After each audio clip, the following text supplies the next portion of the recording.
ఒక ప్రొఫెసర్ అన్నాడట, ఏమని? దేవుడున్నాడా? దేవుడు ఎక్కడున్నాడు చూపించు. నాకు దేవుడు ఎక్కడ కనబడలేదు. ఎలా చెప్పగలిగారు సార్ అని స్టూడెంట్స్ అడిగితే, పశువు ఉంటే కనబడుతున్నాయి, పక్షులు కనబడుతున్నాయి, మనుషులు కనబడుతున్నారు, ప్రకృతి కనిపిస్తుంది కాబట్టి ప్రకృతి ఉంది, వస్తువులు కనబడుతున్నాయి కాబట్టి వస్తువులు ఉన్నాయి. దేవుడు కనబట్టలేదు కాబట్టి దేవుడు లేడు అన్నాడట. ఆ సండే స్కూల్కి వెళ్ళి వచ్చిన పిల్లలు అక్కడ ఉన్నారు. వాళ్ళు చెప్పారు, సార్ మేము కూడా ఒక ప్రశ్న అడగొచ్చా మిమ్మల్ని? అడగండి, ఏం కావాలి?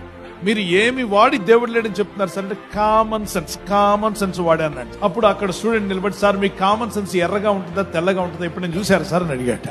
మీ కామన్ సెన్స్ మీకు కనబడిందా అంటే చూడలేదన్నాడట. అంటే మీకేం లేదు, మీకు కామన్ సెన్స్ లేదు సార్.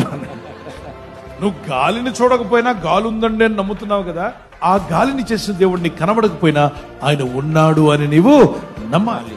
దేవుని ఎందుకు నువ్వు రావాలి? ఆ దేవునితో నీకు సంబంధం కావాలి, ఆ దేవునితో నువ్వు నడవాలి.